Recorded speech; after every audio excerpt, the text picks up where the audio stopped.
जय हिंद दोस्तों, focus study with अभी पे आपका बहुत बहुत स्वागत है। आज हम लोग देखने वाले हैं टेस्ट नंबर 4 का मैथ का सॉल्यूशन। तो अगर देखिए एक बात समझिए, अगर आप लोग टेस्ट को शिद्दत से लगा रहे हैं तो ये सॉल्यूशन आपके लिए बिल्कुल अमृत साबित होने वाला है, क्योंकि आप एक बार लगा चुके हैं, दूसरा बार हम आपको कंसेप्ट के साथ सारा का सारा सवाल बताते हैं तो आपको ना बहुत कुछ समझ में आता है कि एग्जाम में करना कैसे है, आपके एग्जाम का अप्रोच क्या होगा। देखिए क्वेश्चन बनाना अलग बात है, एग्जाम में बनाना अलग बात है, और स्मार्ट तरीका से जल्दी समय बचा के क्वेश्चन को सॉल्व करना बनाना अलग बात है। आप एक बात समझिएगा, 20 क्वेश्चन बनाना कोई बहुत बड़ा बात नहीं है, लेकिन 20 क्वेश्चन समय के अंदर बना लेना बड़ी बात है, और सही बना लेना सबसे बड़ा बात। क्योंकि देखिए अगर ये 4-5 शिफ्ट में आपका परीक्षा होगा ना तो ये कंफर्म है कि नॉर्मलाइजेशन होगा, और नॉर्मलाइजेशन ऐसा चीज़ है कि अगर आप ज़्यादा से ज़्यादा नेगेटिव अटेम्प्ट लेते हैं ना तो ये आपको दौड़ से बाहर निकाल देगा, मतलब आप रेस से बाहर हो जाइएगा। एक बात एकदम आप ध्यान रखिएगा ये चीज़, ठीक है। तो टेस्ट नंबर 4 देखने वाले हैं, किसका? फुल लेंथ टेस्ट सीरीज जो आपका है, जिसमें हम आपको 20 सेट देते हैं, 5 जीके जीएस का सेट देते हैं मात्र 200 रुपये में, ठीक है। और एक एक टेस्ट को ना हम लोग खुद बना रहे हैं, आप लोग को मालूम है कि हम लोग 2 ही लोग हैं, एक अभिषेक सर और एक हम, ठीक है। इसके अलावा फोकस स्टडी विद अभी जो अपना प्यारा सा ऐप है, इस पे मैथ 299 कंप्लीट है, अर्थमेटिक एडवांस बाइलिंगुअल जेएसएससी के औकात से ऊपर है ये, अब देख लीजिएगा, ठीक है। अभी हम आप लोग को पीजीटी का पेपर भी दिखाएंगे कि किस लेवल का सवाल आया है मैथ में। जो सवाल हम लोग के पास आया है मेमोरी बेस्ड 10-12 सवाल है, उसको दिखाएंगे, ठीक है। रीजनिंग 199 का है, टारगेटेड है, एकदम सेलेक्टेड चैप्टर ही इसमें पढ़ाए गए हैं, ठीक है। जनरल साइंस अभिषेक सर 499 कंप्लीट हिंदी इंग्लिश में पीडीएफ के साथ पूरा दिमाग में घुसा के बता रहे हैं, 499 का है, ठीक है। सबका अगर आपको कॉम्बो चाहिए तो 699 का। और ये हमारा जो गोल्डन टेस्ट है, इसको हम लोग गोल्डन टेस्ट बोलते हैं, ठीक है। क्योंकि देखिए क्वेश्चन में आपको एरर मिल सकता है, डाटा अपलोड करते समय फॉन्ट के चलते इधर उधर मिसमैच होता है, लेकिन जो क्वेश्चन हम लोग डाल रहे हैं ना बहुत लेवल का सोच समझ के हर एक सेगमेंट को टच करते हुए एग्जाम के पैटर्न को ध्यान में रखते हुए डाल रहे हैं, ठीक है। इसीलिए इसको लगाना बहुत ही ज़रूरी है। तो जो लोग लगा रहे हैं बहुत अच्छी बात है।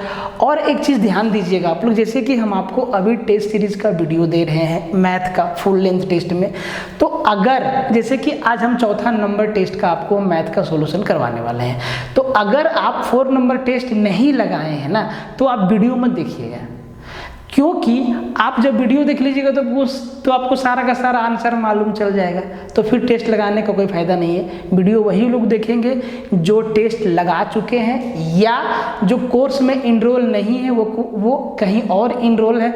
आपको 20 क्वेश्चन का परफेक्ट प्रैक्टिस यहाँ पे हो जाएगा, ठीक है। इसके अलावा झारखंड के लिए बहुत कुछ हम लोग आपको यूट्यूब पे दिए हैं, सबका प्लेलिस्ट बना हुआ है, जेएसएससी सीजीएल मैथ के नाम से, जेएसएससी सीजीएल मॉडल पेपर के नाम से, जेएसएससी सीजीएल प्रैक्टिस सेट के नाम से, जेएसएससी सीजीएल प्रैक्टिस के नाम से, सबका प्लेलिस्ट बना हुआ है। अभिषेक सर इसके ऊपर स्पेशल वीडियो बना के आप लोग को समझा चुके हैं। और अगर आपको ये प्लेलिस्ट नहीं मिलता है तो आप टेलीग्राम पे मैसेज कर सकते हैं, व्हाट्सएप पे मैसेज कर सकते हैं। अच्छा, व्हाट्सएप का भी चैनल आपका बना दिया गया है जिसका लिंक टेलीग्राम में दिया गया है, ठीक है। तो आप कहीं भी मैसेज करके एक बार बोल दीजिएगा, आपको वहाँ पे लिंक भेजा जाएगा, और ये टेलीग्राम पे लिंक पिन है। इसके अलावा वीडियो के डिस्क्रिप्शन में भी सारा का सारा लिंक डाला हुआ है, आप जाके देख सकते हैं, ठीक है। ये बात आप समझ गए। अब हम लोग शुरू करते हैं टेस्ट 4 का सॉल्यूशन। एक एक सवाल हम लोग देखेंगे। देखो भाई, कुछ सवाल एग्जाम में ऐसा रहेगा 4-5 सवाल कि जो एकदम आसान रहेगा, जिसको सब लोग बनाएगा, तो वो जो 4-5 सवाल है ना, वो जो एक आध आपका सिंप्लीफिकेशन वाला सवाल है ना, वो सवाल हम आप लोग के ऊपर छोड़ते हैं, ठीक है। सवाल यहाँ पे दिखाएंगे लेकिन उसको सोल्यूशन हम आपसे मांगते हैं हमेशा। बाकी जो कंसेप्ट वाला सवाल है जिससे आपका समझ बढ़ेगा, जो सवाल झारखंड दरोगा में जेएसएससी पूछ चुका है उस टाइप का सवाल डिस्कस करेंगे और बढ़िया से डिस्कस करेंगे। आपको करना क्या है, आपको मालूम है करना क्या है आपको कि भाई पहले सवाल देखना है, फिर उसका आंसर देना है, उसके बाद आपको वीडियो देखना है। ऐसा नहीं कि इस मोड में आप जो है फ़ोन देख रहे हैं, कोई फ़ायदा नहीं होने वाला है। आप समझिए कि शो के पिक्चर देख रहे हैं, मूवी देख रहे हैं, रील्स देख रहे हैं, वेब सीरीज़ देख रहे हैं, कोई फ़ायदा नहीं होने वाला है। बात को समझे? तो पूरा वीडियो देखना शुरू से लेके आखिरी तक। और जो भी अभी आप लोग को अभिषेक सर झारखंड का मटेरियल दे रहे हैं ना, एकदम देखो अभिषेक सर आप लोग को वो मटेरियल दे रहे हैं झारखंड जीएस का भी, जो लोग पेड कोर्स में नहीं बता रहा है।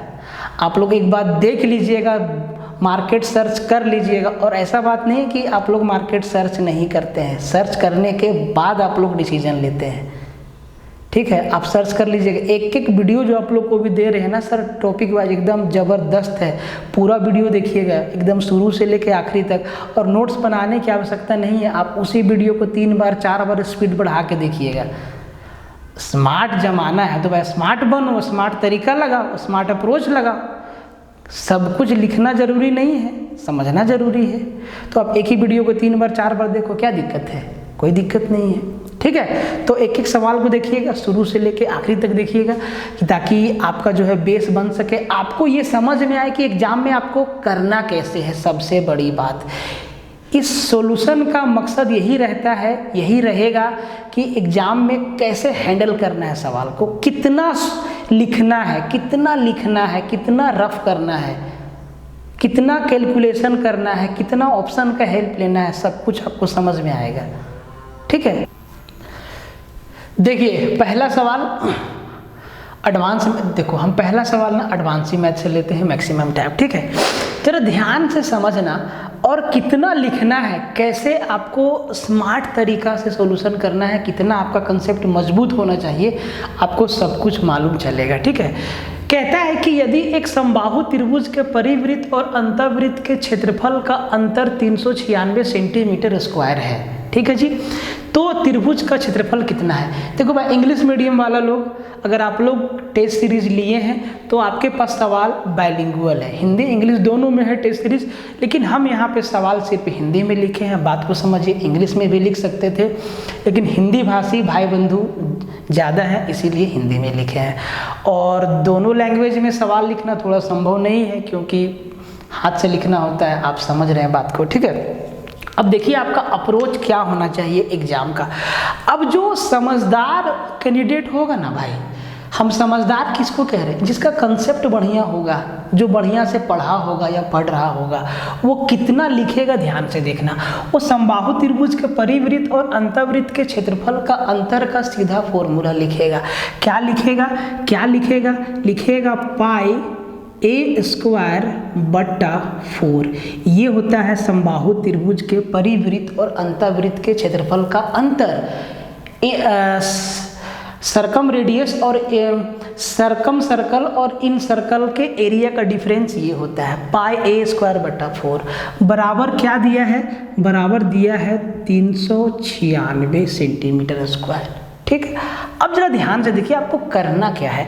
ये तो 4 इधर गुना में जाएगा, पाई का वैल्यू क्या रखना है? 22/7 रखना है, ठीक है। पाई का वैल्यू 22/7, जब कुछ ना लिखा हो तो 22/7। अगर ऑप्शन में पाई रहता तो पाई को पाई छोड़ देते एज इट इज, लेकिन है नहीं तो 22/7 रखेंगे। अब आपको कुछ नहीं करना है, 22/7। अब देखो पाई का वैल्यू क्या है? 22/7।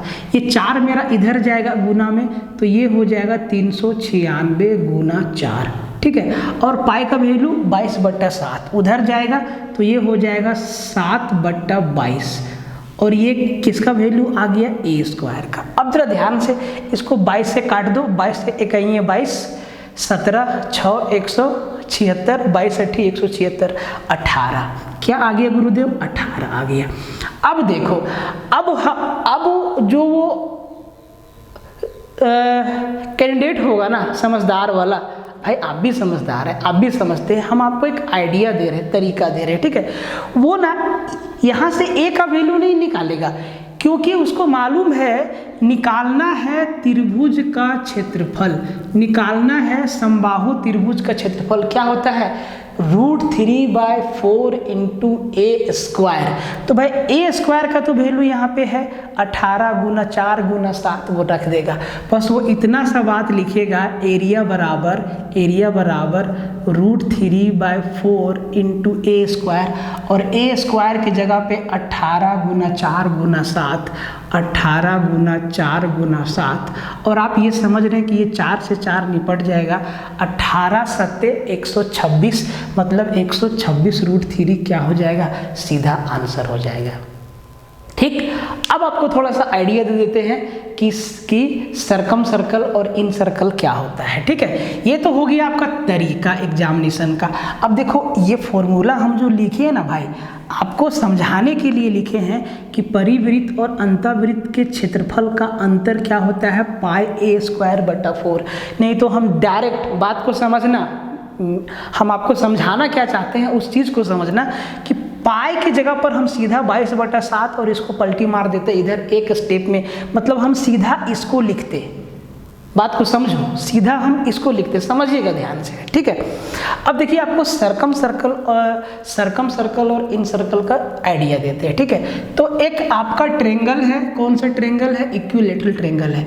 तो भैया हम पहले सर्कल बना लेते हैं, और इसके अंदर जो ट्रेंगल बनाया है ना वो हमारा इक्विलेटरल ट्रेंगल है, समबाहु त्रिभुज है। ठीक है, तो ये हमारा सेंटर है, तो ये जो हमारा रेडियस हुआ, बड़ा वाला रेडियस हुआ कैपिटल R, और इसी को सेंटर मानते हुए थोड़ा सा नीचे बनाते हैं, हाथ से थोड़ा एग्जैक्ट नहीं बनता है। ठीक है, और इसी को सेंटर मानते हुए एक और अंदर भी त्रिभुज बना दिए, ये भी तीनों भुजा को अंदर से टच करेगा। बाहर वाला सर्कल त्रिभुज के तीनों शीर्ष को टच करता है, अंदर वाला सर्कल त्रिभुज के तीनों भुजाओं को टच करता है। तो ये हमारा हो गया छोटा वाला रेडियस, ये छोटा r और ये बड़ा R। तो जो बड़ा वाला R का वैल्यू होता है ना, ये हमारा इक्विलेटरल ट्रायंगल है, समबाहु त्रिभुज है, तो प्रत्येक साइड a माने। ठीक है, तो जो इसका एरिया होता है, जो इसका रेडियस होता है बड़ा वाला सर्कल का, वो होता है a/√3, और जो छोटा वाला सर्कल है अंदर, उसका रेडियस होता है a/2√3। ये चीज़ हम आपको कई बार बता चुके हैं, इस चीज़ को आप समझिए, ध्यान में रखिएगा। अब देखिए, अब ये चीज़ कैसे आया πa²/4, तो देखो बड़ा वाला सर्कल का आपको रेडियस मालूम है a/√3, तो इसका एरिया क्या हो जाएगा, पाई r², मतलब पाई इंटू a/√3 का स्क्वायर, माइनस छोटा वाला सर्कल का एरिया, तो छोटा वाला सर्कल का रेडियस क्या है a/2√3, तो इसका एरिया क्या होगा पाई इंटू a/2√3। और जब दोनों को सोल्व करेंगे, अंतर निकालेंगे, तो इस कंक्लूजन पे पहुंचते हैं। और ये वेरी वेरी इंपॉर्टेंट क्वेश्चन है, कई बार आ चुका है, और इससे ना झारखंड दरोगा में भी सवाल था, इसीलिए ये टेस्ट में है। लॉजिक समझे मेरा? इसीलिए भाई देखो, टेस्ट बनाने में ना वक्त लगता है, टाइम लगता है, देना पड़ता है टाइम। ठीक है, अब देखो ये चीज़ आप समझ गए। अब देखो जो समझदार लड़का होगा ना, वो इतना नहीं बनाएगा, उसको ये चीज़ मालूम है, इसका डेरिवेशन मालूम है कि बड़ा वाला सर्कल का एरिया माइनस छोटा वाला सर्कल का एरिया बराबर πa²/4 होता है। बस ठोक देगा आंसर, कितना समय लगेगा। तो इस चीज़ को ना समझिएगा। और भाई ज्योमेट्री में ना आपको इतना वीडियो दिए, थ्योरम वाइज समझाएं आपको, एक भी थ्योरम नहीं है एक भी थ्योरम ऐसा नहीं है जिसको हम छोड़े हैं, चाहे वो CDS में आया हो, चाहे वो SSC में हो, चाहे वो रेलवे में हो, हर एक मतलब पूरा ज्योमेट्री को निचोड़ दिए हैं। ठीक है, देख लीजिए इसको, इस सवाल को देखिए, अप्रोच समझिएगा। ठीक है, कि कैसे एग्जाम में लगाना है। सवाल बहुत आसान है, हाइट एंड डिस्टेंस का सवाल आसान ही होता है। सारा सवाल आपका मैक्सिमम सवाल, मतलब आप कह सकते हैं सारा सवाल, एक आध दो सवाल छोड़ के सारा का सारा सवाल रेशियो मेथड से उड़ जाता है। ठीक है, कहीं भी आपको टेन, कोट, साइन, कोस लगाने की आवश्यकता नहीं होगा। समझिएगा, 180 मीटर ऊंचे एक टावर के शीर्ष से टावर के दोनों ओर दो वस्तुओं का अवनमन कोण 30 डिग्री और 45 डिग्री है, तो दोनों वस्तुओं के बीच की दूरी क्या है। सबसे पहले आप खुद से लगाइएगा, उसके बाद अप्रोच देखिएगा कि क्या तरीका हम लगाए हैं। अगर इससे भी बढ़िया मेथड आपके पास है तो आप उसी मेथड को फॉलो करिएगा, ठीक है। और कमेंट में आंसर जरूर दीजिएगा, वीडियो को शेयर मार दीजिएगा, चैनल पे नए हैं तो सब्सक्राइब कर लीजिएगा और 2-4 दोस्त को जरूर शेयर मारिएगा, ठीक है। मेरे हाथ पे देखो आज अंगूठा लगा के आए बैंक में, ठीक है। देखो एकदम अप्रोच समझना ध्यान से। तो भैया 180 मीटर ऊंचा एक टावर है, ये देखो हम समझा देते हैं। 180 मीटर ये मेरा टावर है और टावर के दोनों ओर ना 2 ठो वस्तु है ऐसे ऐसे, ठीक है। तो इसका जो अवनमन कोण है, अवनमन कोण है, देखो अवनमन कोण यहाँ से देखेगा तो यहाँ बनेगा, ठीक है। अब 30 और 45 है, किधर भी 30 और 45 रख दो कोई दिक्कत नहीं है, ठीक है। 30 और 45 डिग्री है, ठीक है। तो ये जो दोनों वस्तुओं के बीच का ना कितना का दूरी है, यहाँ से यहाँ का लेंथ आपसे पूछा है। टावर का हाइट कितना है सर? 180 मीटर। अब कहानी समझो, यहाँ पे कितना का एंगल बनेगा? इधर भी 90, इधर भी 90, मतलब 2 राइट एंगल ट्रायंगल, एक राइट एंगल ट्रायंगल इधर, एक इधर, ठीक है। अगर ये एंगल 45 डिग्री है तो ये भी एंगल 45 डिग्री होगा। मतलब ये जो आपका ट्रायंगल है ये समद्विबाहु समकोण है। समद्विबाहु समकोण है, इसका मतलब ये भी 45 डिग्री, ये भी 45 डिग्री। तो भैया इसका मतलब ये है कि बराबर भुजा के सामने का कोण बराबर होता है। तो इसके सामने ये जो कोण है, इसके सामने का भुजा 180 मीटर है, तो ये इसके सामने का भी भुजा का लंबाई 180 मीटर होगा। मतलब यहाँ से यहाँ देखो, यहाँ से यहाँ का लेंथ कितना? 180 मीटर। यहाँ से यहाँ, यहाँ से यहाँ कितना? 180 मीटर। अब जरा ध्यान से देखो, 180 मीटर इधर है और इधर भी आपका कुछ लेंथ होगा। अब एक बात बताओ, अब जो यहाँ से यहाँ का लेंथ होगा 180 मीटर से ज़्यादा होगा, 180 मीटर से ज़्यादा होगा, क्योंकि इधर का लेंथ ही 180 मीटर है। अभी इधर का लेंथ जोड़ना बाकी है। इसका मतलब ये जो 2 ऑप्शन आपका दिख रहा है, ये जो 2 ऑप्शन दिख रहा है, ये जो 2 ऑप्शन दिख रहा है, ये तो आपका उड़ गया। अब जरा मेरा बात को लॉजिकली सुनना ध्यान से। इसको और यहाँ जो लेंथ आएगा, इन दोनों को जोड़ेंगे तब पूरा दोनों वस्तुओं के बीच का लंबाई निकलेगा। बोलो हाँ कि ना। यहाँ अगर 180 मीटर आया तो इधर भी कुछ मीटर आएगा, दोनों को जोड़ेंगे तब जाके हमें दोनों वस्तुओं के बीच का दूरी मिलेगा। जोड़ना है तो जोड़ना है ना, जोड़ना है तो यहाँ पे घटाव का चिन्ह तो आएगा नहीं ना भाई, जो भी होगा जोड़ का ही चिन्ह आएगा। तो ये मेरा आंसर बन गया 180 इंटू √3+1 मीटर। ये लॉजिक से बहुत लोग होगा 10 लगाएगा, कोट लगाएगा, लगाने दो। आप एकदम उसी चीज़ को लॉजिकली समझो कि कैसे इसको तोड़ा जा सकता है। अब देखो बेसिक बता देते हैं इसका। तो भैया इसका लेंथ तो 180 मीटर निकल गया। अब जरा इसका लेंथ देख लो गुरु। 30 डिग्री के सामने क्या होता है? 30 डिग्री के सामने जो साइड होता है उसका रेशियो 1 होता है, उसका अनुपात 1 होता है। और यहाँ पे 30, यहाँ 30 है तो यहाँ कितना होगा? 60 डिग्री। और 60 के जो सामने होता है उसका रेशियो क्या होता है? √3 होता है। क्या होता है? √3 होता है। तो 1 का वैल्यू कितना? 180 मीटर। तो √3 का वैल्यू कितना? 180 √3 मीटर। अब जी दोनों को जोड़ दो, 180 √3 प्लस 180, 180 इंटू √3+1 मीटर आपका आंसर आ गया। दोनों तरीका से आपको बता दिए, लॉजिकली और रेशियो मेथड से भी। अब आपको ऐसा मत करना कि इस ट्रायंगल में 10 लगाना अलग से, इस ट्रायंगल में 10 लगाना अलग से, फिर दोनों को निकाल के जोड़ना, टाइम जाएगा।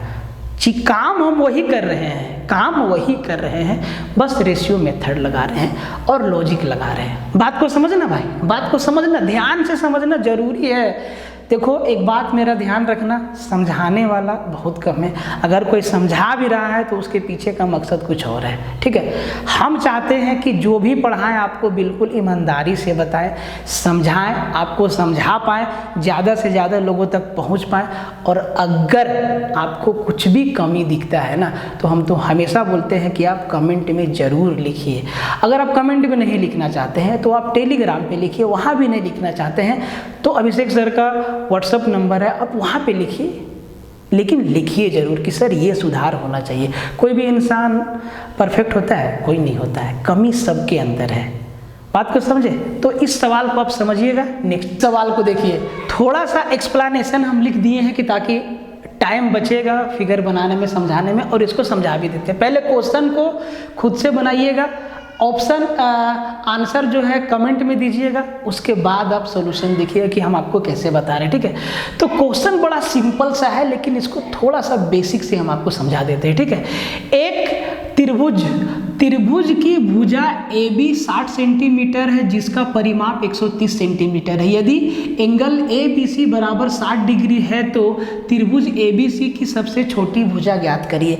एक ट्रायंगल है ABC, इसका एक साइड जो है BC 60 सेंटीमीटर है, एंगल B 60 डिग्री है, और त्रिभुज का जो परिमाप है, तीनों भुजाओं का जो जोड़ है वो 130 सेंटीमीटर, मतलब AB plus BC plus AC का जो जोड़ है वो 130 सेंटीमीटर है, ठीक है। तो सबसे छोटी भुजा, अब हम क्या किया कर दिए हैं, देखो सबसे छोटी भुजा को हम x मान लिए हैं। तो जो देखो एक तो है 60 सेंटीमीटर, इसको हम x माने हैं। अब जरा ध्यान दो, AB plus BC plus AC का सम 130 डिग्री है। AB 130 सेंटीमीटर है, उसमें से AB 60 सेंटीमीटर है, तो 130 में 60 घटाएं तो BC प्लस AC, ये भुजा और ये भुजा का सम कितना आएगा, 70 सेंटीमीटर। अब 70 सेंटीमीटर में जो सबसे छोटी भुजा जो सवाल पूछा है हम उसको x मान लिए, और जो दूसरा वाला AC बचा ये 70 माइनस x हो गया। अब ये बनेगा कैसे, तो भैया कोसाइन रूल से बनेगा। तो कोसाइन रूल, डिग्री कितना है 60 डिग्री, कोस लगा दिए। अब इसका फॉर्मूला क्या है, ध्यान से देखिए, कोस 60 डिग्री बराबर AB का स्क्वायर प्लस BC का स्क्वायर। ध्यान से, हमेशा ये यूज होगा ऐसे सवालों में। तो जहाँ जो आपका डिग्री होगा ना, उसके दोनों से जिन दोनों भुजाओं के बीच में डिग्री होगा ना, उन दोनों भुजाओं के स्क्वायर का सम, देखिए AB का स्क्वायर प्लस BC का स्क्वायर, AB का स्क्वायर प्लस BC का स्क्वायर। याद करने का तरीका बता देते हैं, ठीक है। और माइनस कर देंगे डिग्री के सामने वाला भुजा, मतलब AC स्क्वायर, बट्टा में 2AB इंटू BC, फिर से इन्हीं दो भुजाओं का प्रोडक्ट इंटू 2। ये है कोसाइन रूल। अब आपको कुछ करना नहीं है, सबको रख देना है और आंसर ठोक देना है, ठीक है। बेसिक से बता दे रहे हैं आपको। अब कोस 60 डिग्री का वैल्यू कितना, 1/2। तो जैसे ही यहाँ 1/2 रखेंगे तो ये 2 और ये 2 तो मेरा कट जाएगा, 2 से 2 मेरा कट जाएगा, ठीक है। अब जरा ध्यान से देखो, अब जरा ध्यान से देखो, 1 मिनट। अब जरा ध्यान से देखो, इसको हम क्या लिखेंगे, तो ये चलो लिख ही देते हैं, 1/2 कोस 60 का वैल्यू कितना, 1/2 बराबर AB स्क्वायर कितना, 60 है तो 60 का स्क्वायर 3600, प्लस BC स्क्वायर को x माने हैं तो x स्क्वायर, माइनस AC को हम क्या बना दिए, 70 माइनस x, मतलब ये 70 माइनस x का होल स्क्वायर होगा, अपॉन नीचे क्या होगा, 2 इंटू AB क्या है 60 इंटू BC क्या है x, यही होगा। अब ये 2 से 2 तो हमारा उड़न छू हो जाएगा, क्या बचेगा देखो, 60x बराबर 3600 प्लस x स्क्वायर माइनस, ये तो a माइनस बी का होल स्क्वायर है। अब चूंकि ब्रैकेट के बाहर माइनस है तो अंदर का साइन चेंज हो जाएगा, माइनस वाला प्लस हो जाएगा, प्लस वाला माइनस हो जाएगा। तो a माइनस बी के होल स्क्वायर में क्या होता है, a square plus B square minus 2ab, तो जो प्लस है वो माइनस हो जाएगा, तो एक ही बार में हम लिख दे रहे हैं, ठीक है। तो 70 का स्क्वायर 7 7 49, 4900। ध्यान से देखना, प्लस होता तो यहाँ पे माइनस हो जाएगा, माइनस x का स्क्वायर और प्लस 2ab हो जाएगा, मतलब 70 दूना 140, इसको हटा देते हैं, ठीक है, इधर लिख देते हैं ज्ञात करें, ठीक है, 70 दूना 140x, यही आपका कैलकुलेशन आएगा। अब देखो ये x स्क्वायर से x स्क्वायर कट जाएगा, 3600 में 49 हो जाएगा, माइनस 1300 को इधर लिख देंगे, प्लस 1300 हो जाएगा, बराबर 140 में से 60 जाएगा तो भैया 80x बच जाएगा। 0 से 0 उड़ा दीजिए तो 8 एकम 8, 5 50, 8 छक्के 48, 2 8 दूना 16, x का वैल्यू यही आ जाएगा 16.2 सेंटीमीटर अप्रोक्स, ठीक है। तो 16.20 सेंटीमीटर आपका क्या हो जाएगा आंसर। बहुत बढ़िया सवाल था, आपको हम कंसेप्ट भी बताएं और सोल्व करने का तरीका भी समझाएं। आप इसको 2-3 स्टेप में ले जाते, 3 स्टेप में तो हम भी ले गए, आप और ज़्यादा ले जाते, या हो सकता है इतना में भी हो जाए, लेकिन देखो तरीका, देखो कैलकुलेशन किस तरीका से किया जाता है, ठीक है, इतना तो एटलीस्ट आपको करना होगा। तो ये बात आपको समझ में आया, एकदम ध्यान से देखिए, ठीक है। वॉल्यूम के इस सवाल को जरा ध्यान से देखिए और आप देखिएगा कि आप कितना कैलकुलेशन करते हैं और हम आपको कितना कैलकुलेशन करवाते हैं, कितना कैलकुलेशन करना सिखाते हैं, ठीक है। ध्यान से समझिएगा। कहता है कि एक शंक्वाकार कप आइसक्रीम से भरा है, ठीक है। आइसक्रीम अपने खुले शीर्ष पर अर्धगोलाकार आकृति बनाती है, ठीक है। अर्धगोलाकार भाग की ऊंचाई 7 सेंटीमीटर है, ठीक है। अर्धगोलाकार भाग की त्रिज्या शंकु की यूंचाई के बराबर है, ठीक है। तो आइसक्रीम का आयतन कितना है? अब देखिए हम फिगर बना दिए, थोड़ा समय बचेगा, ठीक है। या आप यूँ समझ लो कि आपको डिजिटल बोर्ड का फीलिंग्स दे रहे हैं, ठीक है। फीलिंग्स कुछ नहीं होता है, सब कुछ समझदारी होता है, समझने और समझाने का तरीका होता है।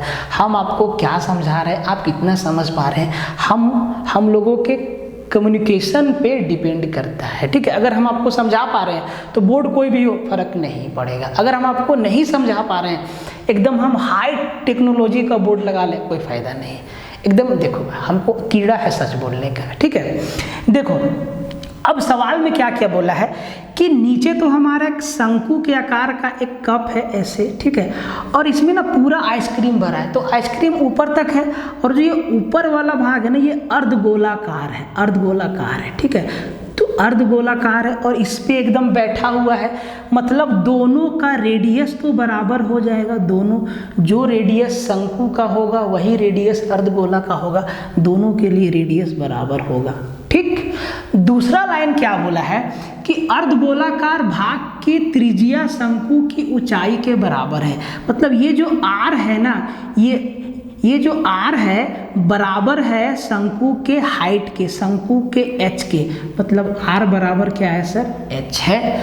और क्या दिया है? अर्धगोलाकार भाग की ऊंचाई, मतलब ये जो ऊंचाई है, किसका ऊंचाई? अर्धगोला का 7 है। तो ये रेडियस ही तो है। देखो जरा ध्यान से देखो, ये हम अर्धगोला बनाए तो भैया ये इसका रेडियस है, ये भी क्या है? आप इसको ऊंचाई बोलिए, इसको रेडियस बोलिए, बात बराबर है। ये भी रेडियस है, ये भी रेडियस है, ये भी रेडियस है, ये भी रेडियस है, ये भी रेडियस है, सब रेडियस है, ठीक है।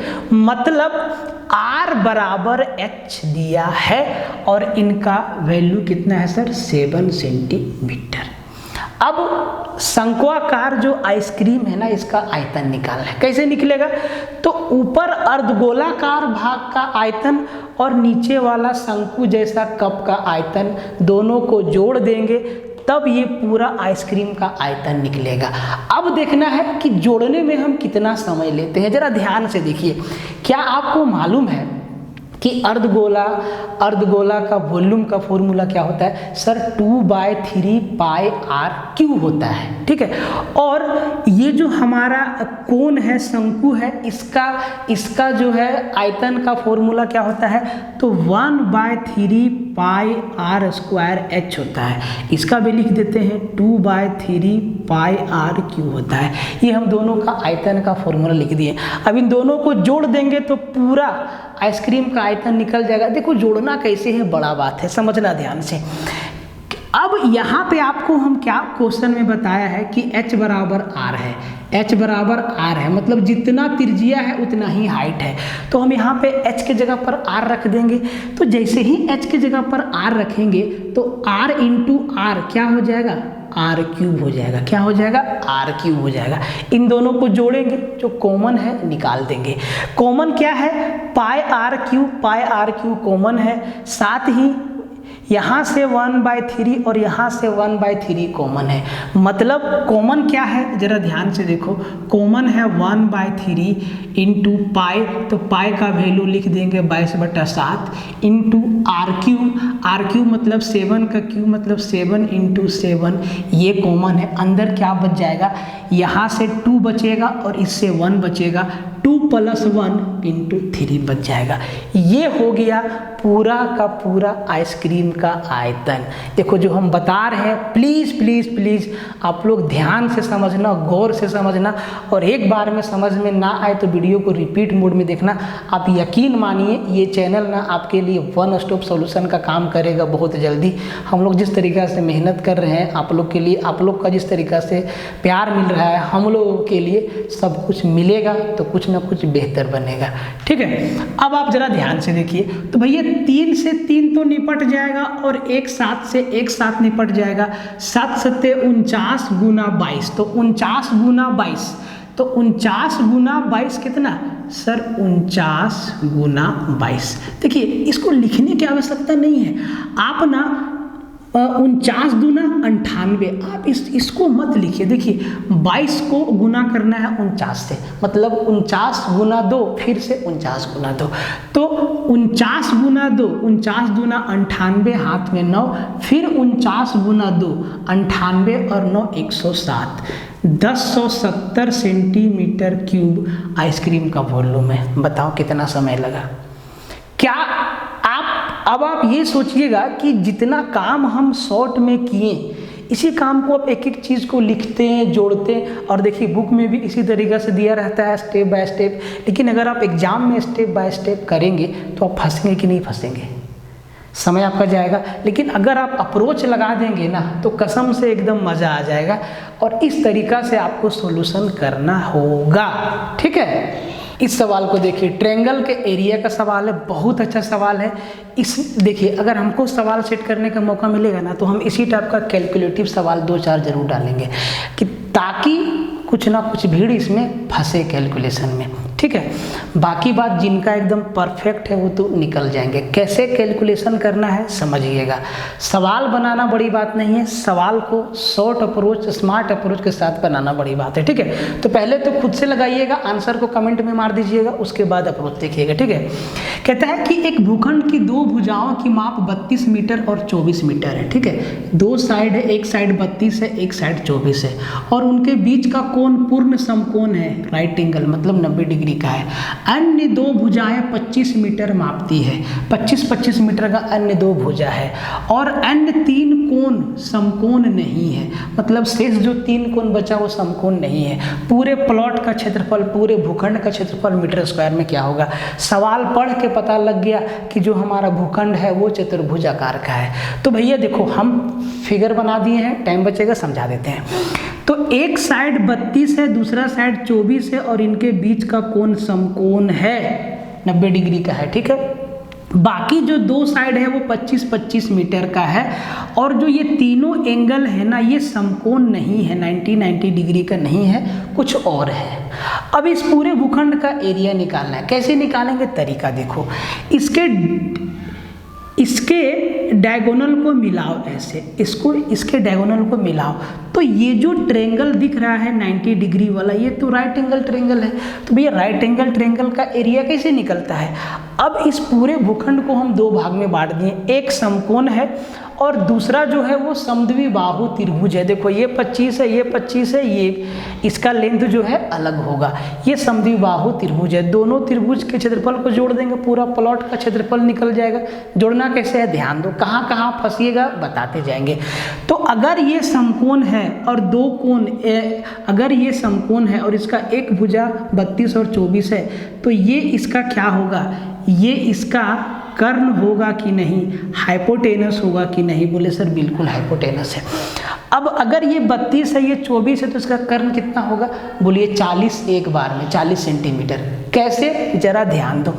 ट्रिपलेट आप लोग को बहुत बताए हैं, क्या आपको ये चीज़ बताए हैं कि 6, 8, 10 हमारा एक ट्रिपलेट है, 6, 8, 10 हमारा एक ट्रिपलेट है। और आपको ये भी बताया है कि ट्रिपलेट को किसी भी नंबर से गुना कर दो, भाग लगा दो, जो रिजल्ट आएगा वो भी एक ट्रिपलेट बनेगा। तो इसका 4 गुना ही तो है, 6 का 4 गुना 24, 8 का 4 गुना 32 और 10 का 4 गुना 40। तो भैया 2 भुजा 32 और 24 है, और सबसे बड़ी भुजा कितना? 40। एक बार में आपको पाइथागोरस थ्योरम लगाने की आवश्यकता नहीं है, अब कैलकुलेशन से यहाँ बच गए। अब अब जरा गौर से देखो, जरा गौर से देखो कारनामा। तो भाई समकोण त्रिभुज का एरिया निकालना तो बहुत आसान है, half into base into height, half into base into height मतलब हाफ इंटू 32 गुना 24, हाफ इंटू 32 गुना 24 मतलब 32 को 2 से भागा देंगे 16 गुना 24। तो ये जो समकोण त्रिभुज है ना, इसका क्षेत्रफल आया 16 गुना 24, 16 गुना 24।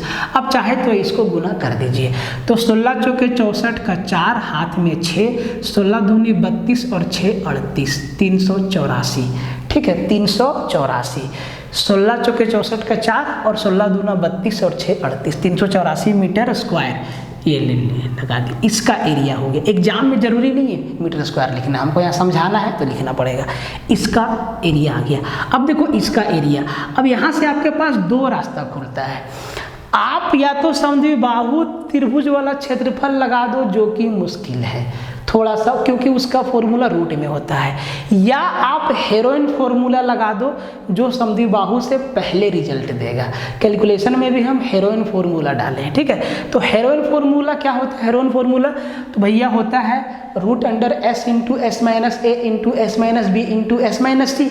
अब एस क्या होता है? सेमी पेरीमीटर, मतलब तीनों को जोड़ के और 2 से भाग दे देंगे। 25 25 50 और 40 90, 90 को 2 से भागा देंगे तो भैया 45। एस का वैल्यू कितना आ गया? 45, 45। अब हेरोइन फॉर्मूला कहता है कि root under S, S minus S मतलब 45 इंटू एस माइनस ए, मतलब ए बी सी क्या है? तीनों भुजा है, तो एस माइनस ए 45 में 25 गया तो 20 इंटू एस माइनस बी, 45 में 25 गया तो 20 इंटू एस माइनस सी, 45 में 40 गया तो 5, ये आ गया।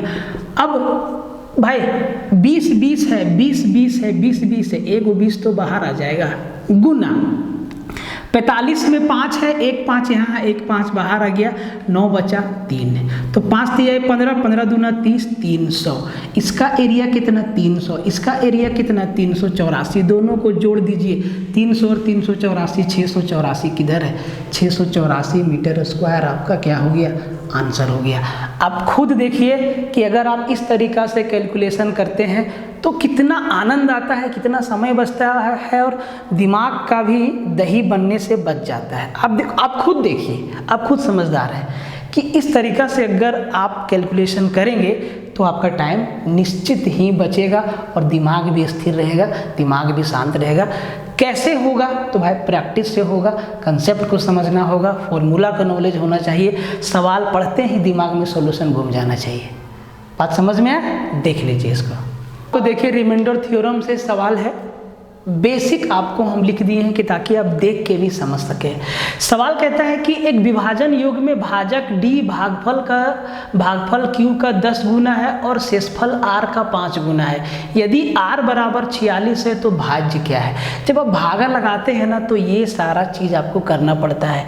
जो नंबर यहाँ पे होता है उसको भाजक बोलते हैं, जो नंबर यहाँ पे होता है उसको भाज्य बोलते हैं, जो नंबर यहाँ पे आता है उसको भागफल बोलते हैं, और जो सबसे यहाँ पे आता है उसको शेषफल बोलते हैं। और रिमाइंडर थ्योरम कहता है कि भाज्य बराबर भाजक गुने भागफल प्लस शेषफल, यही रिमाइंडर थ्योरम है, ठीक है। डी डिवीजर, बड़ा वाला D dividend, Q for quotient, R for remainder.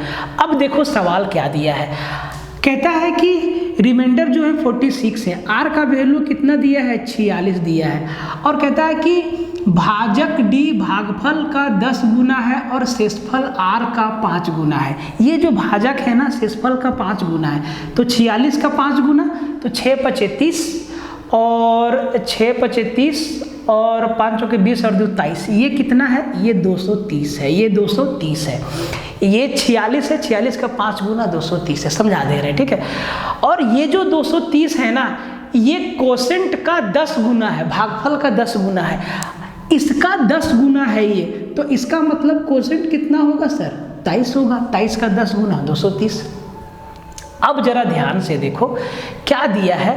अब 1 2 3 4 चीज़ है, 3 चीज़ मालूम है, भाज्य निकालना है, डिविडेंड निकालना है, तो सर भाज्य बराबर भाजक गुने भागफल प्लस शेषफल रख देना है। मतलब भाज्य बराबर 230 गुना 23 प्लस शेषफल 46, यही आपका कैपिटल डी का आंसर होगा। तो 23 गुना 23 कितना होता है, 23 का स्क्वायर कितना 529, अब 529 पे एक जीरो मतलब 5290 प्लस 46, 5290 प्लस 46 5336 आपका क्या आ गया, सीधा आंसर। देखिए कंसेप्ट रहेगा ना, अगर ये चीज़ आपको मालूम है कैसे घूमना है तो आप बहुत कम समय लगाएंगे। जितना में लोग क्वेश्चन पढ़ के जब तक समझेगा तब तक आप आंसर ठोक के निकल जाएंगे। कब बेसिक समझोगे तब ना भाई, है मेरे बेसिक को समझा रहेगा तब ना भाई, एकदम गहराई में चीज़ों को समझो, मज़ा आ जाएगा फिर, ठीक है। ये बिल्कुल आसान सा सवाल है भाई, आसान सवाल भी एग्जाम में आएगा, ऐसा नहीं है कि सब सवाल एकदम पहाड़ जैसा आएगा, कुछ सवाल आएगा कुछ आसान भी रहेगा। कहता है कि ए उस वृत्त का केंद्र है जिसकी त्रिज्या 8 सेंटीमीटर है और बी उस वृत्त का केंद्र है जिसका व्यास 8 सेंटीमीटर है, ठीक है। यदि दोनों वृत्त बाह्य रूप से एक दूसरे को स्पर्श करते हैं तो ए बी व्यास वाले वृत्त का क्षेत्रफल कितना होगा। अब जो धुरंधर वाला आदमी होगा वो देखेगा कि एक वृत्त है जिसका रेडियस है 8 सेंटीमीटर और दूसरा वृत्त है जिसका व्यास है 8 सेंटीमीटर, इसका व्यास 8 सेंटीमीटर है तो इसका रेडियस कितना होगा 4 सेंटीमीटर। तो जो ए बी व्यास का जो वृत्त बनेगा मतलब दोनों सेंटर के बीच का कितना डिस्टेंस होगा, तो 8 और 4 12, ए बी व्यास बना, ए बी व्यास है तो उसका रेडियस 6 हुआ, और अगर रेडियस 6 है कोई सर्कल का तो उसका एरिया कितना होगा पाई आर स्क्वायर, आर के जगह पे 6, 6 छक्के 36 पाई, पाई तो एज इट इज़ है ना, तो पाई से छेड़छाड़ करना ही नहीं है, 36 पाई सीधा आंसर देगा। छोटा सवाल है, बहुत लोग को समझ में नहीं आएगा, फिर भी देखिए समझाना जरूरी है। देखो भाई, सबका सब कुछ, हर लोग का सब कुछ बढ़िया नहीं होता है, मेरा सब कुछ बढ़िया नहीं है, आपका सब कुछ बढ़िया नहीं है, कोई व्यक्ति परफेक्ट नहीं है। बहुत लोग को सवाल देखते ही समझ में आया होगा, बहुत लोग को नहीं समझ में आया होगा, तो मेरा काम है समझाना, सबको ध्यान से समझिए। तो एक सर्कल है ए जिसका सेंटर है ए, ठीक है ये, और इसका रेडियस है 8 सेंटीमीटर, ये इसका रेडियस है 8। दूसरा सर्कल है इसी को टच कर रहा है ऐसे, और इसका सेंटर है बी, और जो इसका व्यास है ना, व्यास पूरा यहाँ से यहाँ वो 8 है, तो ये इसका रेडियस कितना हो गया 4 इधर 4 इधर, ये है, ये यहाँ 8 है। तो कहता है कि ए बी व्यास वाला मतलब ए से बी का दूरी कितना है, तो 8 और 4 12, ए बी व्यास है तो डिस्टेंस कितना हो गया 12, और ये डायमीटर है तो सर रेडियस कितना होगा 6, और एक सर्कल बन रहा है जिसका रेडियस 6 सेंटीमीटर है तो उसका एरिया क्या होगा पाई आर स्क्वायर, पाई मतलब पाई और आर स्क्वायर 6 का स्क्वायर 36 पाई आपका क्या हो गया आंसर। सिंपल सवाल था। हर एक तरीका का सवाल हम डालने का कोशिश करते हैं टेस्ट में, चाहे वो कोर्स में भी हो, एकदम डिटेल से बताते हैं कहीं भी, ताकि आपको दिक्कत ना हो, ठीक है। इस सवाल को देखिए, सर्कल से सवाल है और सीधा थ्योरम से सवाल है। थ्योरम, छोटा वाला थ्योरम अगर आपको याद है तो ये सवाल उड़ जाएगा। पहले खुद से लगाइएगा, आंसर को कमेंट में डालिएगा, उसके बाद समझिएगा, ठीक है। केंद्र O वाले एक वृत्त की दो जीवाएं AB और CD एक दूसरे को P पर प्रतिच्छेद करती है, ठीक है जी। यदि एंगल AOD बराबर 100 डिग्री है तथा एंगल BOC बराबर 70 डिग्री है तो कोण APC का मान क्या होगा। फिगर हम यहाँ पे बना दिए हैं। सर्कल बड़ा मुश्किल से बनता है हमसे, मेरा फिगर वाला काम बड़ा खराब है भाई, ठीक है। तो ये हमारा सर्कल है और इसका सेंटर O है, ये हमारा केंद्र है, ठीक है। दो कोड है AB और CD, हम सेंटर के इस साइड बनाए हैं, आप इधर बना सकते हैं, इधर बना सकते हैं, इधर बना सकते हैं, सेंटर के कहीं भी बना सकते हैं। AB और CD दो कोड, ठीक है, इसमें कोई भी दिक्कत नहीं है। इसमें दिया है कि AB और CD P पर इंटरसेक्ट किया यहाँ पे, ठीक है। एंगल AOD देखिए ध्यान से, AO और ये D, ये वाला एंगल जो है, एंगल यहाँ पे लिख देते हैं, एंगल AOD बराबर दिया है 100 डिग्री, लिख दिए, ठीक है। और एंगल BOC देखिए, BOC ये वाला एंगल ध्यान से देखिएगा, ये वाला तो पूरा 100 है। अब हम दूसरा एंगल का बात कर रहे हैं BOC का। देखिए ये B है, B से हम गए O पे और O से फिर आए C पे। ये वाला एंगल ब्लैक से करते हैं, ये वाला एंगल जो है ना, एंगल BOC BOC बराबर 70 डिग्री दिया है। ठीक, अब पूछा है कि एंगल APC, देखिए APC ये वाला एंगल पूछा है कि सर ये वाला एंगल का वैल्यू कितना होगा। तो चलिए APC है ना, इसको ट्रायंगल बना दे यहाँ से यहाँ, इस लाइन को मिला के, ये भी हमारा एक जीवा हुआ। ठीक है, अब देखो इसको मिला दिए। अब एक थ्योरम आपको हम बोलते हैं, आपको याद होगा ज्योमेट्री में बताया है कि केंद्र पे बना कोण परिधि पे बना कोण का दुगुना होता है। केंद्र पे बना कोण परिधि पे बना कोण का दुगुना होता है, या परिधि पे बना कोण केंद्र पे बने कोण का आधा होता है। दोनों ही बात एक ही है। ठीक है, अब देखिए अगर ट्रायंगल APC को ध्यान से देखिए, ट्रायंगल APC को ध्यान से देखिए, ये P वाला एंगल तो हमसे पूछा है। अगर ये एंगल और ये एंगल मालूम चल जाए तो हम 180 में से इन दोनों को घटा देंगे, 180 में से इन दोनों को घटा देंगे तो भैया मेरे कितना बचेगा, वही एंगल का वैल्यू बचेगा। अब देखो ये जो एंगल है ना ACP, या इसी को हम कह सकते हैं ACP या ACD। ध्यान से देखिए इस क्वाड्रिलेटरल को, यहाँ केंद्र पे कितना डिग्री का एंगल बन रहा है 100, तो परिधि पे कितना बनेगा 50। तो एंगल ACP या एंगल ACD बात एक ही है, कितना है सर 50 डिग्री। ठीक है, अब दूसरा बात ध्यान से देखिए, एंगल अगर हम PAC मिल जाए कि ये कितना डिग्री है तो भी काम हो जाएगा। जरा ध्यान से देखिए, यहाँ पे COB या BOC में कितना डिग्री का एंगल बन रहा है सर, तो 70 डिग्री का, और केंद्र पे बना कोण परिधि पे बने कोण का आधा होता है। तो आप देखिए एंगल ACP या एंगल CAP या एंगल CAB दोनों बराबर है, और यहाँ केंद्र पे कितना बन रहा है, केंद्र पे बन रहा है 70, तो ये एंगल कितना बनेगा CAP। तो एंगल CAP कितना बनेगा सर 70 का आधा 35। अब इस ट्रायंगल के 3 एंगल में से 2 एंगल आपको मालूम है, एक 70 है और एक 35 है, दोनों को जोड़िए तो कितना है सर, दोनों को जोड़ेंगे तो 105 डिग्री। कितना सर 105 डिग्री, और इसको 180 में से घटा देंगे तो एंगल APC जो पूछा है वो निकल जाएगा। तो 100 में 100 गया, कहीं पे मिस्टेक, सॉरी 50 और 35 85। ठीक है, तो 80 में 80 गया, 100 में 5 गया, 95 डिग्री। तो ये वाला एंगल कितना हो गया 95 डिग्री।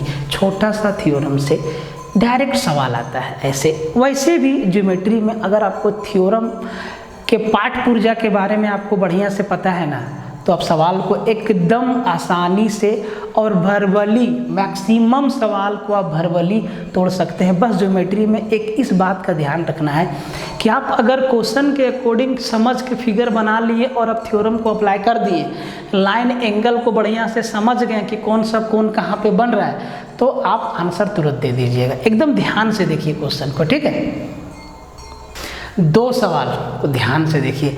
ये वर्गमूल का इतना बढ़िया सवाल है ना, इतना बढ़िया सवाल है, इतना कंसेप्ट है इसमें, मतलब बढ़िया वाला कंसेप्ट, समझदारी आपके पास होना चाहिए। सिंपल सा सवाल है कि 3 + √5 का वर्गमूल ज्ञात करिए। तो वर्गमूल या तो a + b के फॉर्म में होगा या तो a - b के फॉर्म में होगा। यहाँ पे प्लस दिख रहा है, मतलब आंसर हमें प्लस में ही चाहिए, चारों ऑप्शन प्लस में है। अब इसको तोड़ना कैसे है समझाते हैं, थोड़ा सा समय लेके ध्यान से समझिएगा। वर्गमूल निकालने के लिए बोला है, मतलब इसका रूट लगाना होगा, तो इसको a + b के होल स्क्वायर के फॉर्म में तोड़ना होगा। अब कैसे कैसे तोड़ते हैं इसको ध्यान से समझिएगा। ठीक है, अब आप जरा ध्यान से देखिए, ठीक है। तो ये हो गया आपका वर्गमूल निकालने बोला है, मतलब √3 प्लस √5 का वर्गमूल निकालना है। ठीक, अब इसमें आपको ए और बी हमेशा ढूंढना है। ठीक है, ए और बी हमेशा ढूंढना है।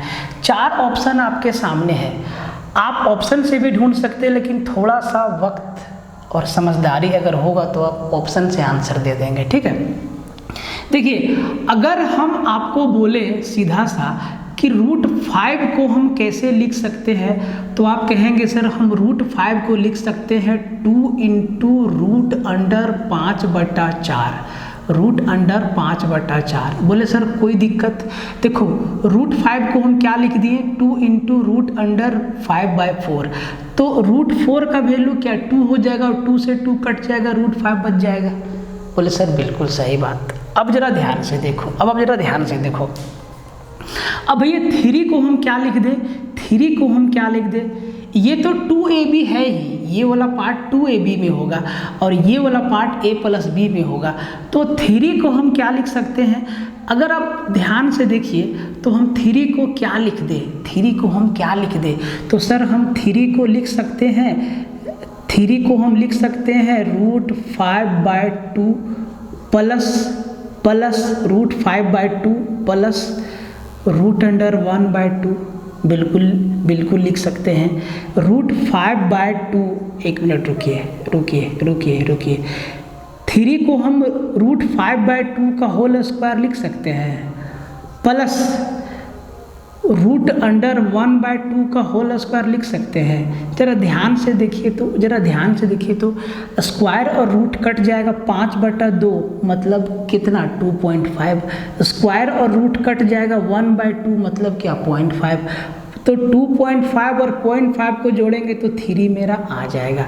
प्लस अब देखो, अब ये क्या है, ये आपका 2ab वाला पार्ट है। अब देखो आपको a और b मिल गया, a और b मतलब मिल गया, तो यहाँ पे क्या होगा 2ab, तो 2ab से मतलब नहीं है, ये मेरा बन गया a² + b² प्लस 2ab, क्या होता है a + b का होल स्क्वायर, तो a + b का होल स्क्वायर मतलब हम इसको लिख सकते हैं √5/2 प्लस √1/2 का होल स्क्वायर। भाई बहुत अच्छा सवाल है, ठीक है, और स्क्वायर से रूट कैंसिल हो जाएगा, इसका मूल बच गया √5/2 प्लस √1/2। ऑप्शन नंबर पहला आपका क्या हो गया, आंसर हो गया। बहुत बढ़िया सवाल है, एकदम ध्यान से करना होगा इसको, ठीक है, नहीं तो काफ़ी समय ले लेगा ये सवाल आपका, ठीक है। दूसरा सवाल को देखिए जो कि आपका सर्कल से है। कहता है सवाल कहता है कि एक पहिए का व्यास 70 सेंटीमीटर है, पहिया का व्यास दिया हुआ 70 सेंटीमीटर, पहिया 5 सेकेंड में 10 चक्कर लगाता है, तो वाहन की गति क्या है।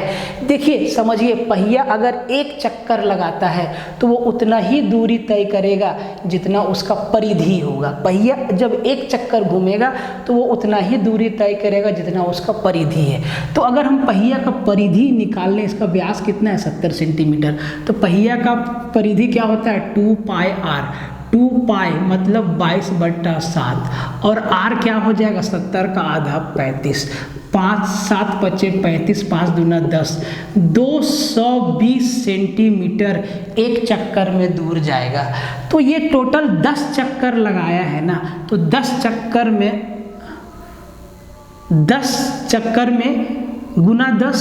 गुना 10 इतना दूरी जाएगा।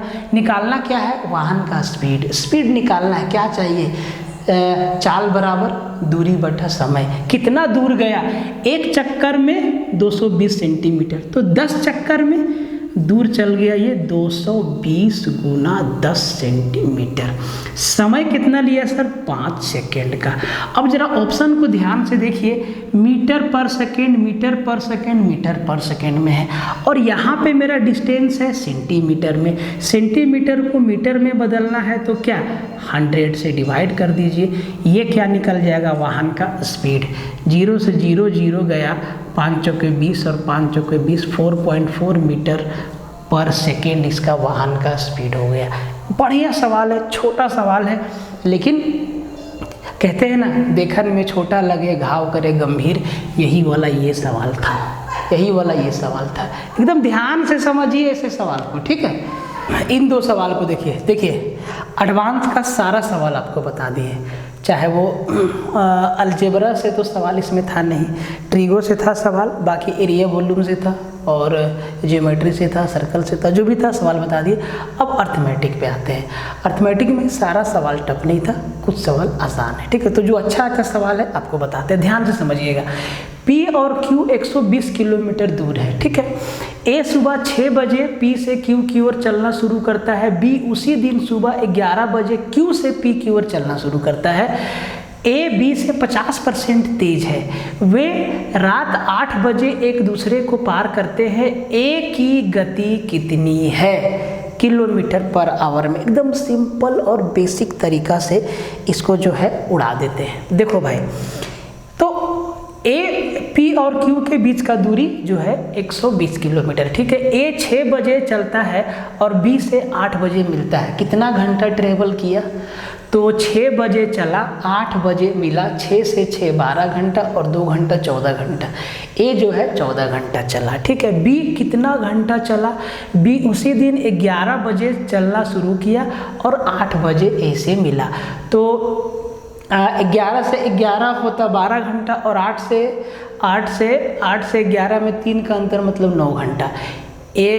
B जो है 9 घंटा चला। A चला 14 घंटा, B चला 9 घंटा। A चला 14 घंटा गुना स्पीड और B चला 9 घंटा गुना स्पीड, और दोनों जो है 120 किलोमीटर कवर किया, एक दूसरे से मिल गया, फिर पार हो गया, ठीक है। तो पूछा है कि A की गति कितना है, और A का जो स्पीड है वो B से 50% तेज है। मतलब A का स्पीड B का स्पीड अगर 100 किलोमीटर पर आवर है तो A का स्पीड जो है 150 किलोमीटर पर आवर है, तभी ना 50% तेज हुआ। तो इनको हम x मान लेते हैं। अगर B का स्पीड x है तो A का स्पीड कितना? 50% ज़्यादा। तो भैया देखो, B का स्पीड हम x माने तो A का स्पीड कितना हो जाएगा? 3x/2। 50% मतलब क्या? 1.5 गुना 3x/2। ये A का स्पीड है, ये B का स्पीड है। अब देखो, ये लोग टोटल दूरी 8 बजे, रात 8 बजे नाप दिया। A इधर से गया, पॉइंट P के साइड से A गया और पॉइंट Q के साइड से B आए, और दोनों 8 बजे मिला। और जब दोनों मिला तो दोनों मिल के 120 किलोमीटर कवर किया। तो भैया दूरी बराबर क्या होता है? चाल गुना समय। तो A जो है 14 घंटा चला, 14 घंटा चला कितना स्पीड से? 3x/2 के स्पीड से, प्लस B 9 घंटा चला कितना स्पीड से? x स्पीड से, और दोनों 120 किलोमीटर कवर कर गया।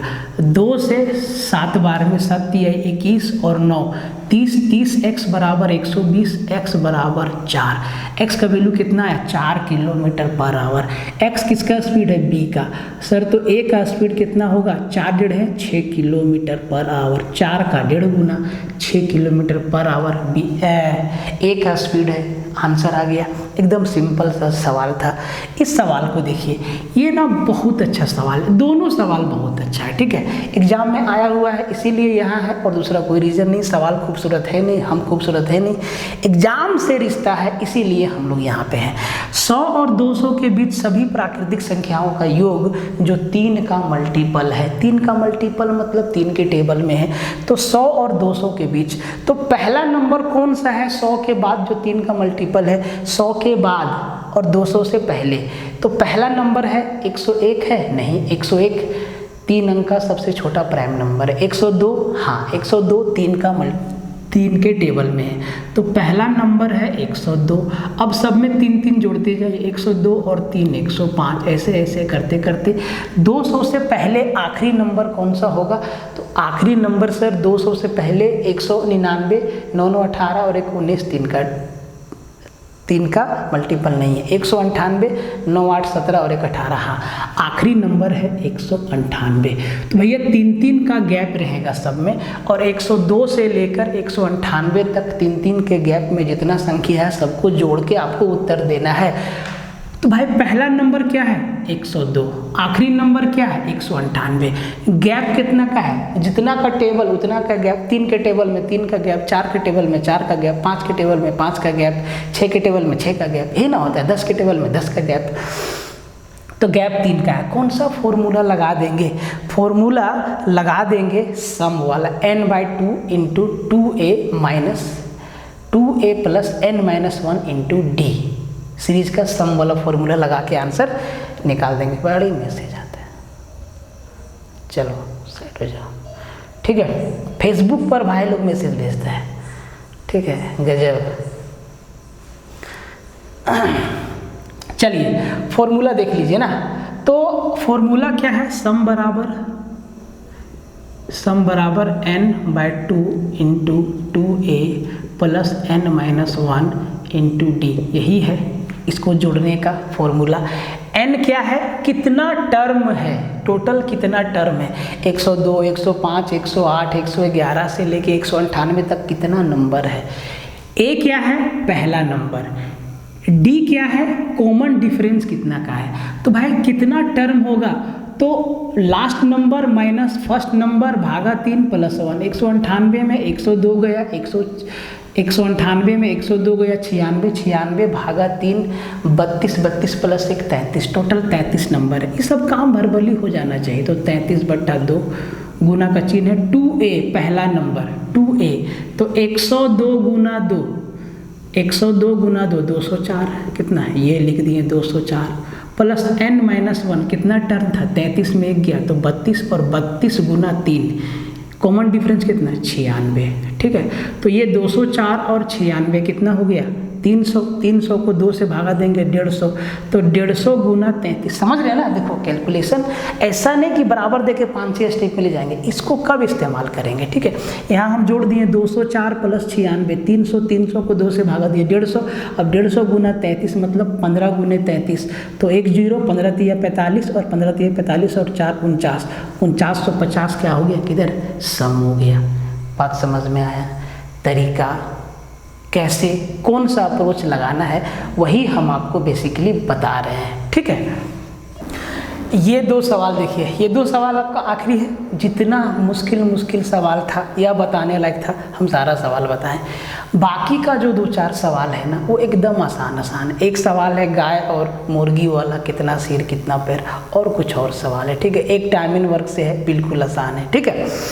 तो इस सवाल को देखिए, कहता है कि 2000 जवानों की एक चौकी में 66 दिनों के लिए राशन की व्यवस्था है, ठीक है जी। एक पखवाड़े के अंत में कुछ सैनिक आते हैं और पता चलता है कि राशन केवल 20 दिनों तक ही चलेगा, तो कितने सैनिक आए? देखो 66 जवान जो 2000 जवान जो है 66 दिन तक खाता, इतना भोजन का व्यवस्था था। लेकिन एक पखवाड़ा के अंत में, देखिए एक पखवाड़ा ना, एक पखवाड़ा जो होता है वो 15 दिन का होता है, लेकिन एक पखवाड़ा जो है 15 दिन का होता है, लेकिन सॉल्यूशन में हम 14 दिन डाल के आप लोग को सॉल्व करवाए थे, ठीक है, जो कि गलत है। सुधार देंगे उसको, 15 दिन एक पखवाड़ा होता है, सुधार देंगे उसको हम, ठीक है। क्वेश्चन को ही सुधार देंगे, ठीक है। तो यहाँ हम लोग 15 दिन लेके सॉल्व करेंगे, ठीक है। तो 2000 जवानों की चौकी में 66 दिनों के लिए राशन की व्यवस्था था। एक पखवाड़े के अंत में कुछ सैनिक आया, इसका मतलब ये है कि 15 दिन तक 2000 सैनिक खाया, तो जितना खाना खत्म हो गया उससे तो कोई मतलब नहीं है। 15 दिन तक 2000 सैनिक खाया, अब 66 दिन खाना था, बाकी जो खाना बचा वो 66 माइनस 15, 51 दिन तक 2000 सैनिक खाता, मतलब 2000 सैनिक जो है इनके लिए 51 दिन का राशन का व्यवस्था था। अब यही खाना 2000 प्लस x सैनिक खाएगा कितना दिन तक, 20 दिन तक। x क्या मान लिए भाई, x सैनिक आया, x सैनिक जो है आया, तो x सैनिक हमारा खाएगा कितना दिन तक, 2000 प्लस x सैनिक खाएगा 20 दिन तक। कुछ नहीं बचा, ये 20 से 20 आपका उड़ गया, इधर बचा 100, 51 गुना 100, 5100 में 2000 गया 3100, मतलब 3100 सैनिक जो है आया। अब ऑप्शन में है 3200, क्योंकि हम यहाँ पे पखवाड़ा में 15 दिन के जगह पे 14 दिन को कैलकुलेशन में शामिल किए थे, ठीक है। तो ये एकदम सही है, आप जो है 3200 की जगह 3100 यहाँ पे आंसर समझिएगा, बाकी हम क्वेश्चन में सुधार देंगे। ठीक है, इस सवाल को देखिए, राम और शीला एक व्यवसाय में भागीदार हैं। राम ने 8 महीनों के लिए 35,000 का निवेश किया और शीला ने 10 महीनों के लिए 42,000 का निवेश किया। 31,570 रुपये के लाभ में राम का हिस्सा क्या है? पार्टनरशिप का सवाल है। लाभ को किस अनुपात में बांटेंगे? पूंजी कितना समय तक रहा? पूंजी गुना समय के अनुपात में। ठीक है, अब कैलकुलेशन को छोटा करने का तरीका क्या है भाई? तो यहाँ ध्यान दीजिए, ये 35,000 42,000 इसका रेशियो आप यहीं पे बना लीजिए, 3 जीरो को कैंसिल करिए। ठीक है, ठीक है, तो आप देखिए, आप इसको ऐसे लिख लीजिए, चाहे तो आप काट सकते हैं। 35,000 रुपया कितना महीना तक? 8 महीना तक, अनुपात 42,000 रुपया कितना महीना तक? 10 महीना तक। कटम कुटाई कर लीजिए, कटम कुटाई 5 से 7 बार में, 5 से 2 बार में, 2 से 4 बार में और 7 से 6 बार में, मतलब 2:3 के रेशियो में लाभ को बांटेंगे। 2 राम को मिलेगा तो 3 शीला का मिलेगा। पूछा है राम को कितना मिला, टोटल प्रॉफिट कितना का? 5 का। अब टोटल प्रॉफिट कितना? 2 और 3 5 का, और इसी 5 का वैल्यू 31,570, मतलब 5 का वैल्यू कितना? 31,570। तो 1 का वैल्यू कितना? तो 5 6 के 30, 5 तिहाई 15 और 5 14 70। ठीक है, 6314। तो 2 का पूछा है ना भाई, तो 2 से गुना कर दो। ठीक है, तो 63 6 दूना 12,000, 4 दूना 8, 12,628 रुपया हिस्सा जो है राम का आएगा। तो ये था आपका माइंड ब्लोइंग सॉल्यूशन टेस्ट 4 का। टेस्ट 5 में हम लोग इसी टाइप से सवालों को समझने का प्रयास करेंगे। ठीक है, तो चलते हैं, मिलते हैं फिर नेक्स्ट वीडियो में। पीजीटी का सॉल्यूशन भी आप लोग को मिल जाएगा बहुत जल्दी, जो 8-10 सवाल आया हुआ है। 8-10 सवाल बहुत अच्छा सवाल है, आप आसानी से सवालों को तोड़ सकते हैं। हम आपको उस लेवल तक पढ़ाए हैं। तो ये वीडियो का अपना एक्सपीरियंस कमेंट बॉक्स में ज़रूर डालिएगा, लाइक करना बिल्कुल मत भूलिएगा, और चैनल पे नया है तो सब्सक्राइब कर लीजिएगा। और इसके अलावा जितना हम आपको वीडियो दिए हैं, चाहे वो मॉडल पेपर का हो, चाहे वो सिलेक्शन वाला प्रैक्टिस सीरीज़ का हो, चाहे वो और वीडियो हो, सब जो भी आपका सब आपका काम का है, और सब में बढ़िया सवाल डाला गया है। आप हर एक वीडियो को ज़रूर वॉच करिएगा और अपना सोशल मीडिया ग्रुप पे शेयर मारना बिल्कुल मत भूलिएगा। ठीक है, अच्छा एक चीज़ और, आप लोग कितना जन हजारीबाग से हैं थोड़ा कमेंट बॉक्स में डालिए। तो हजारीबाग से कितना लोग हैं कमेंट में लिखना, ठीक है, क्योंकि हम भी हजारीबाग से हैं। ठीक है दोस्त, मिलते हैं अगले वीडियो में, तब तक के लिए जय हिंद रहेगा।